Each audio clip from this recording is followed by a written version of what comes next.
If you've seen this site, all that oil. Oh no. If you've gone through this, you're blowing an hpop line, well, we're going to replace them. We're going to find out what she's like. So we bought ourselves a set of Amazon high pressure hpop lines for a 99 to 2003 7.3. My truck is a 97, but she's got the 2001 engine and blah, blah, blah, blah, blah, all the good stuff. So we're going to get going and replace these things. So these kits doesn't come with any instructions. Comes with a branded box. That's it. So we're going to start off. We already know that the lines, the ends on the lines, there's two different sizes. So there's these smaller ones, right? And they come with all these adapters. And it's not with them, they can reuse these hoses or these hose ends that are more inexpensive. This O-ring Boss stuff is fairly expensive. So they just give us a bunch of adapters. So these smaller ones are the ones that go into your head. Then there's one that's slightly larger. I'll see if I can set my phone up here and show you. Okay. So we got this one here, which is the large one that goes into your hpop, and then we've got this one, which is the smaller one that goes into the head. Yeah, so without further ado, let's get going on this. Okay, so let's see if we can get this thing to focus. There's our two. Come on, focus for me, please, and thank you. There's our two hpop holes. We're going to put our first adapters in. And I'm going to start with adapters, these two, and then I'm going to put the lines in, and then we're going to figure out what, if I need the 45s or the 90s next. Okay, so coming off this side of the hpop, the nearest one to the front of the engine goes to your driver's side. Right?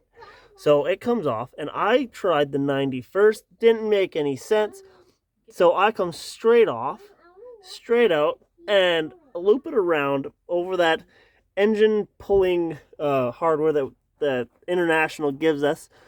Come down, and then we use one of the 90s with the adapter onto your driver's side. So in order to do it, I took my intercooler boot off, well, at least one of the clamps, so I pulled it straight back, gave myself a little bit more room. I had to play a bit around with my harness, and I unplugged it off the one side, the driver's side bank. I'll hook that all back up before I try and start, obviously, otherwise it's not going to. But yeah, so that's the first side, and I'll update the second side. Alright, so I've already showed you this side, how we have to run that now with this new line. Right, so it's a 90 in your adapter there, that rotates this way, comes into your adapter and straight in there. The next one, you can see that, kind of vaguely at the very least, it's all the brand new parts, is the adapter, the 90, another line. So these two lines match, they're the exact same length. This one runs up. I was able to weasel it in between a couple of connectors. I've seen some people have this mounted sideways. I'm not really sure how it's supposed to be mounted. I've always just had it up and down. I'm contemplating the idea of just putting it sideways. But anyways, it comes up through, behind, down, and I went straight in. Now the reason why I did that is because I've got some lines here that they are kind of pinched and I'm not really enjoying it. And if I added more length onto it, it would have ended up being a little tougher. Now, if they give you a 90 in the kit, and I think that probably would have made it worse, or I would have had to put it on some serious angle and potentially relocate my glow plug relays here. If I was in the mindset of replacing the glow plug relays, I'd definitely entertain it. But that's the extra part we get out of this kit, is we get one extra 90 with the way this sits. Okay, so now our crossover pipe, we pull our plug on this side. It's basically, you can see it's just in front of where the suction line for the turbo mounts. Right between basically that and your plug for your driver's side bank, injector bank. And then on this side, it's basically just ahead of another one of the engine pulling hardware that International thankfully gave us. So now this one is the 245s and the two adapters, the two smaller ones. Now taking it out, I used the 5/8. And putting all these in, they're supposed to be 17 mil. I didn't have one, so I used an 18, and you need a short wrench. Or you need to take more things apart. And I really was more willing to struggle with using the 18 mil short wrench rather than pulling more stuff apart. So now we're going to do our test run. Oh man, it's so dark out. And unfortunately there's no light on this side, so I'll swap you guys back around. So the tools we ended up needing, this was test fitting, was in the bin. That was right, but I did not end up using it. I did not have the room for a long 3/4 because the upper sides of all those fittings, that nut on all of them and on the hoses is 3/4 or 19 mil. 17 for the lower sections, right? I was only ever able to use that for part of one of them until it started getting snug. And then I had to go to the short anyways. That was test fit in the bin. I don't know what I was thinking it was going to be a 14. So there's the short 18 that I used. That did good. That did dandy. I was able to keep enough traction on all to get them tight. There's a short 3/4. That was good. And then, so to get those plugs out, here's one of them here, right? And it's kind of funny. The O-rings aren't exactly in the best shape. There's a little dry cracking on both of them. So there's that one.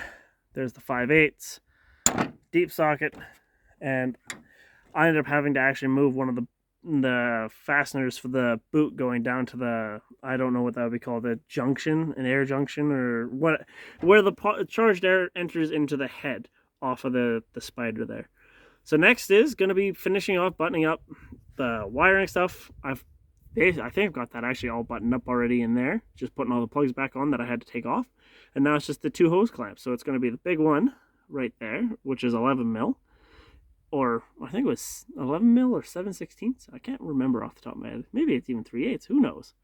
But anyways, we got to do that. And then we got to do the smaller one on the orange boots off the bottom of the spider there, which is, what is it? 5/16.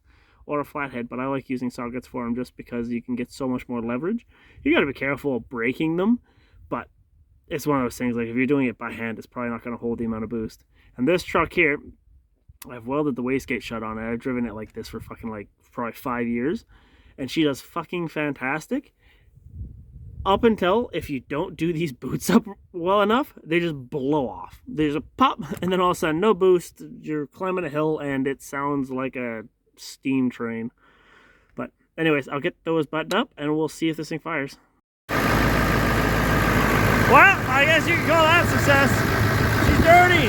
Now I guess the next step is fucking pressure wash. Ooh. So when you first start these things up, check your oil level. It lost a lot. I'm telling you that right now. That fucking pressure line has a lot of pressure behind it.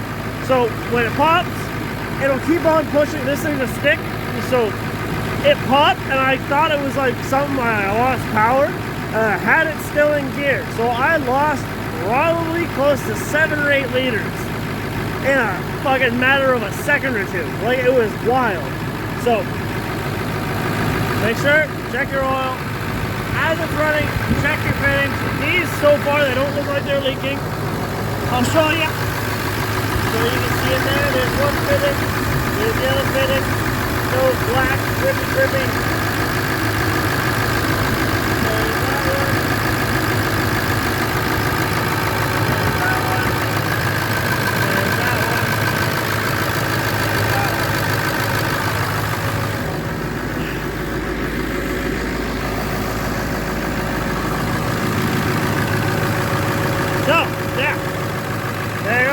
And make sure when you're looking at this stuff, you got a big pile of oil. When you pull your lines out, make sure you find the hole.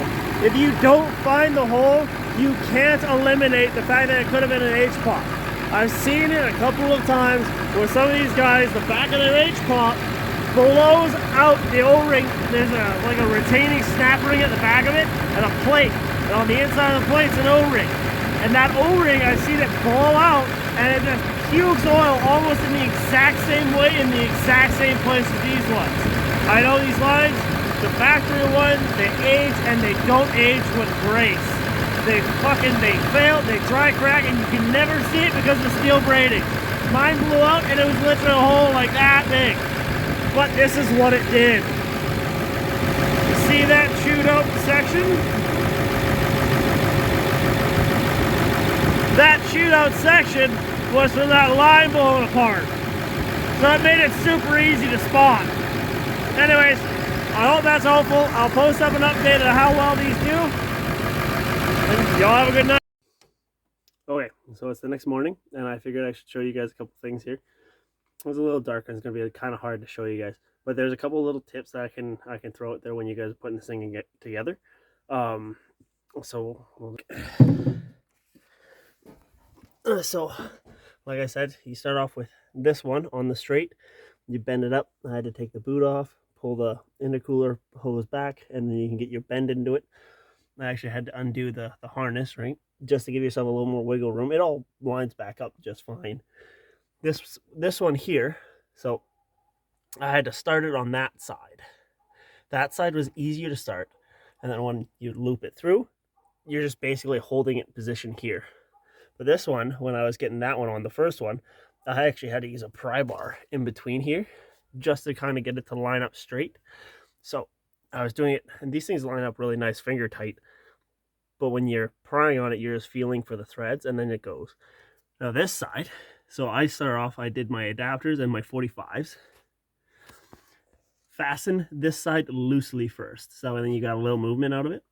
But you fasten this side first because you got more room on this side to make your little swoopy bend. That little swoopy bend is what makes that fit. Otherwise it doesn't fit. It doesn't fit straight on. So then with this 45 slightly loose and that one slightly loose, it'll match up. You get it threaded on finger tight, and then you finish it off with your wrench. And you just quickly go over all your fittings, and then you should be in good shape. Hopefully that was kind of helpful, and it was a little end of the video tidbit. Okay, yeah, have fun, be safe, and hopefully we can keep these old trucks alive.